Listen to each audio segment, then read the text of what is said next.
Assalamualaikum warahmatullahi wabarakatuh. Bertemu lagi dengan Buzi di materi IPA. Kali ini kita belajar penyakit-penyakit yang menyerang organ mulut. Check this out. Siapa yang pernah gusinya bengkak? Nih, bentuk gusi kita ketika bengkak seperti ini. Atau bisa disebut dengan gingivitis atau radang gusi. Penyebabnya dikarenakan terdapat plak atau karang gigi. Karang gigi atau plak menumpuk dan berbatasan dengan tepi gusi. Infeksi dapat terjadi di bagian gusi disebabkan oleh banyaknya bakteri di bagian plak atau karang gigi. Jika bakteri yang ada pada mulut terbawa aliran darah hingga ke jantung, maka bakteri tersebut bisa menyebabkan berbagai macam penyakit seperti arteri yang tersumbat dan stroke. Faktor-faktor penyebabnya antara lain jarang membersihkan gigi, menggunakan sikat gigi yang kurang sesuai, gosok gigi terlalu kuat, kurang asupan vitamin, dan kebiasaan merokok. Gigi hypersensitif.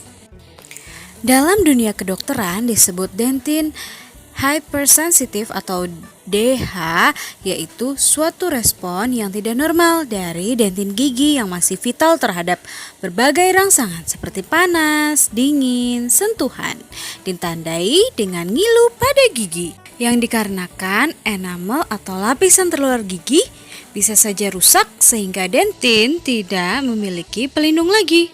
Faktor-faktor pemicu penyakit ini antara lain sering makan dan minum dingin atau panas, manis dan asam, melakukan pemutihan gigi, penumpukan karang gigi, dan karena bertambah tuanya seseorang. Abses gigi. Abses gigi merupakan kondisi terbentuknya kantung atau benjolan berisi nanah dan terletak akibat dari infeksi bakteri pada gusi, gigi, atau tulang penyangga gigi. Nanah dapat muncul pada bagian gusi yang terinfeksi dan harus ditangani oleh ahli medis. Abses gigi disebabkan oleh infeksi bakteri di dalam mulut akibat jarang menyikat gigi dan kebiasaan merokok. Penyakit selanjutnya yang menyerang organ mulut yaitu stomatitis atau biasa disebut dengan sariawan. Sariawan dapat disebabkan oleh infeksi jamur dan bakteri, tergigit, atau kekurangan vitamin.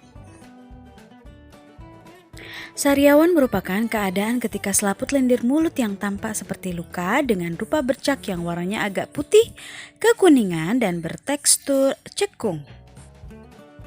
Karis gigi. Karis atau dalam bahasa umum disebut juga gigi berlubang yang merupakan penyakit yang seringkali dianggap remeh dan tidak membahayakan. Tapi, tahukah kamu, karis gigi dapat menimbulkan komplikasi yang membahayakan. Karis atau gigi berlubang adalah suatu penyakit yang disebabkan oleh kerusakan lapisan emal yang bisa meluas sampai ke bagian saraf gigi yang disebabkan oleh aktivitas bakteri di dalam mulut. Apabila pengikisan enamel terus berlanjut, maka akan menimbulkan lubang-lubang pada gigi. Penyakit satu ini jika tidak diobati akan menimbulkan rasa nyeri, ngilu yang kuat, gigi tanggal, serta memicu penyakit berbahaya lainnya yang dapat mengakibatkan kematian. Tumor gigi. Tumor gigi merupakan tumor jinak yang paling umum dan berasal dari akar gigi dan tumbuh daging seperti parasit yang membuat gigi dan mulut menjadi rusak. Penyebabnya adalah ketika kita memasukkan alat atau bahkan tangan sendiri ke dalam mulut dan menyentuh gigi, ada berbagai virus yang bisa terbawa.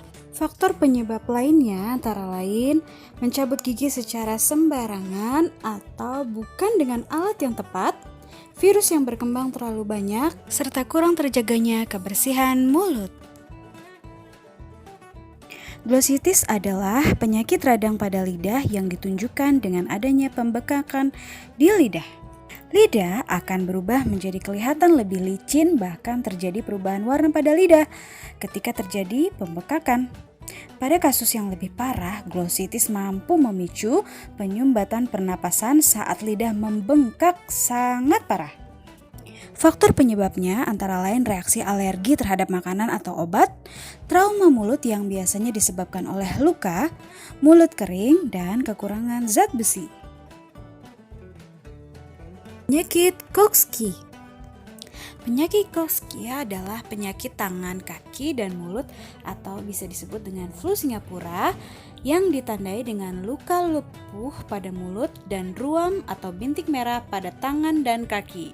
Penyakit ini sangat menular dan banyak menyerang anak-anak usia di bawah 5 tahun. Penyakit tangan, kaki, dan mulut bersifat ringan dan akan sembuh dengan sendirinya dalam waktu 7 hingga 10 hari. Adapun gejala yang akan timbul akibat penyakit ini yaitu demam, sakit tekak, sakit kepala, hilang selera makan, ulcer pada tekak mulut dan lidah, ruam dengan vesikel pada tangan, kaki, dan kawasan diaper. Penyebab penyakit Coxsackie atau penyakit kaki, mulut, dan tangan yaitu virus Coxsackie A16 yang ditularkan melalui kontak langsung dengan cairan tubuh penderita seperti air ludah, ingus, dahak, dan tinja. Cukup sekian penjelasan IPA kali ini. Assalamualaikum warahmatullahi wabarakatuh.